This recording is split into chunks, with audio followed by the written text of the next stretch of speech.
खबर है उत्तर प्रदेश के जनपद रायबरेली से, जहां अपने एक दिवसीय दौरे पर पहुंचे नगीना के सांसद चंद्रशेखर आजाद उर्फ रावण बताते चले कि रायबरेली मिल एरिया थाना क्षेत्र के सारस चौराहे पर पहुंचे समाज पार्टी के संस्थापक चंद्रशेखर आजाद।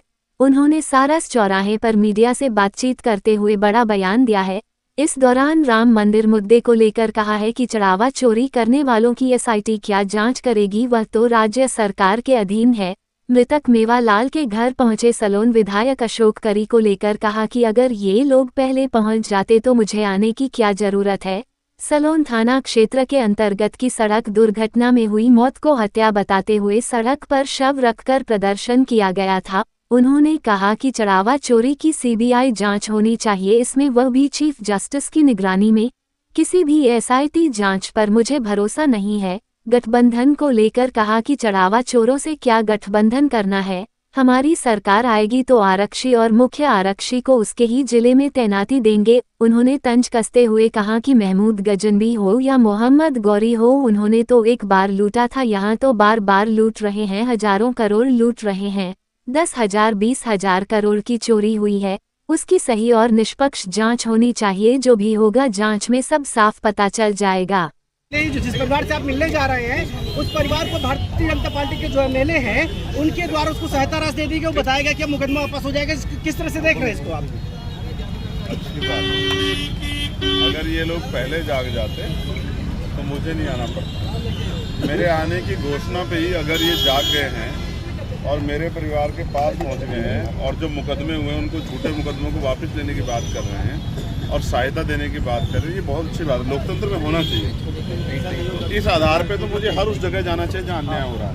तो कम से कम ये जाएंगे तो जो सत्ता में लोग बैठे। मैं तो अपने परिवार की इसलिए, क्योंकि जब मैंने उनसे बात की थी और मैं दूसरे प्रदेश में लड़ रहा था जहाँ हत्या हुई थी केतन की, तो मुझे महसूस हुआ उनकी बातों से। उन्होंने मुझसे एक ही बात कही कि भैया जब तक आप नहीं आओगे न्याय नहीं मिलेगा। अब तो मैं जाऊँगा, उनको सुनूंगा, क्योंकि फ़ोन पे सुनने पे और सामने से देखने में बहुत फ़र्क होता है, और उनकी हालात का जायजा लूँगा। मैंने उस दिन भी अधिकारियों डिमांड्स की थी, आज भी मैं बात जाके रखूँगा और फिर मैं अधिकारियों से भी, डीएम से भी, एसपी से, सबसे बात करूँगा। और मुझे उम्मीद है कि आज हम उस परिवार की जो परेशानी है उसको हल करने में एक बड़ा ठोस कदम जो है हम उठा पाएंगे। अच्छा, जिस तरह देखा जाए अयोध्या में चढ़ावा चोरी का प्रकरण बड़ा तूल पकड़ा, उसको कई तरह के सवाल उठ रहे हैं, उसको किस तरह से देख रहे हैं आप? मैं मीडिया के भाइयों से कहूँगा कि वो दिल पे हाथ रख के सच बोलें। चोरी है, लूट है या डकैती है? क्या आपको याद है, मैं हिस्ट्री का भी स्टूडेंट हूँ, मोहम्मद बिन कासिम हो, महमूद गजनबी हो, मोहम्मद गौरी हो, वो तो एक एक दो बार लूट के गए, वो लुटेरे हैं। लेकिन इन्होंने तो पाइपलाइन लगा दी, रोज लेंगे रोज लूटेंगे। राम के नाम पे वोट भी लिया, राम के नाम पे नोट भी लिया, और राम के नाम पे जो आस्था थी लोगों की, करोड़ों लोगों की, उससे खिलवाड़ भी किया। और आज एक दूसरे को बचाने के लिए कोई इस्तीफा दे रहा है, कोई एसआईटी की जांच पे। ना मुझे एसआईटी की जांच पे भरोसा है, क्योंकि एसआईटी तो यूपी सरकार के अधीन है। मैं चाहता हूं सुप्रीम कोर्ट के सिटिंग जस्टिस के निगरानी में, इवन चीफ जस्टिस की निगरानी में एक सीबीआई द्वारा फेयर इन्वेस्टिगेशन हो, और तब जाके इसमें ये पता लगेगा कि कितने करोड़ रुपए का घोटाला है। 10,000 करोड़ का है, 20,000 करोड़ का है।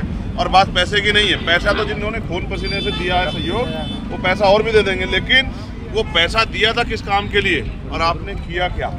आपने उसको में लूट की डकैती डाली। मैं आज कह रहा हूँ राजकाज बदलेगा, एक एक पैसे का हिसाब होगा।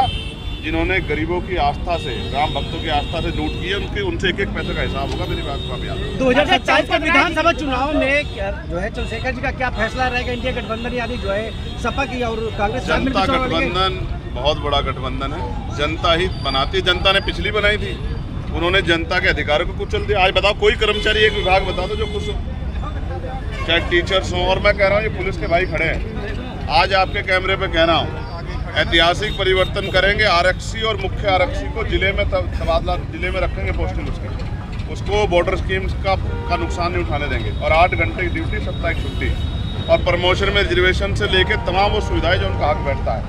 पुरानी पेंशन बहाल करेंगे और नौजवानों के लिए रोजगार, ग्रामीण क्षेत्रों में उद्योग धंधे लगा के, महिलाओं के लिए ग्रामीण क्षेत्रों में रोजगार, और कक्षा 1 से 12 तक की पढ़ाई मुफ्त। और शराबबंदी करेंगे। मैं आपको आज इस बात को आश्वस्त आपकी पार्टी क्या जो है यूपी में चुनाव पूरे यूपी में लड़ेगी हर सभी जनपदों में? मैं तो छोटा सा कार्यकर्ता हूँ।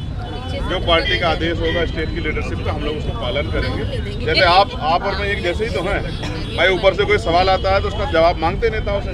तो जो पार्टी के ऊपर के नेताओं का आदेश होगा कोर कमेटी का स्टेट का, हम लोग उसका पालन करेंगे। हमारा जिलाध्यक्ष कोई हमारा नेता है। गठबंधन की कोई बात चल रही किसी पार्टी से आपकी 2027 के लिए? हमने किसी को ना नहीं किया बीजेपी को छोड़ के, क्योंकि वैचारिक विरोध है। जो राम के नाम पे लूट कर रहे हैं उनसे तो नहीं मिल सकते। लेकिन मैं फिर आपसे कह रहा हूँ, ये जो तय करेगी कोर कमेटी तय करेगी, हम तो वर्कर जो पार्टी का आदेश होगा उसको आप बसपा को किस तरह से देख रहे हैं? जिस तरह से देखा जाए चुनाव आ गया फिर एक्टिव बसपा जो होती हुई दिखाई दे रही है। लोकतंत्र में सबको होना चाहिए, सबको लड़ना चाहिए। जैसे आप बताओ, आज आप नहीं बोले, आज भाजपा भी तो एक्टिव है। मैं यहाँ आ रहा हूँ तो क्यों गए वहाँ, अब से पहले क्यों नहीं गए? क्या मेवालाल का परिवार चांद पे था?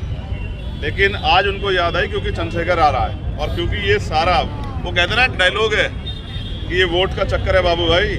ये जनता पे वोट ना होती तो ये बड़े बड़े कुर्ते वाले, बड़ी बड़ी गाड़ियों वाले मेरे गरीब परिवारों के घर नहीं आते। ये वोट का चक्कर है बाबू भाई। जिस तरह से प्रसाद जहाँ जा रहे हैं आप, मेवालाल जी के परिवार को आश्वासन दिया गया, लेकिन जबानी आश्वासन दिया गया, तो आप जाएंगे किस तरह से मांग करेंगे? नहीं, जो कुछ होगा लिखित में होगा, मेरी बात को आप, वरना उठूंगा।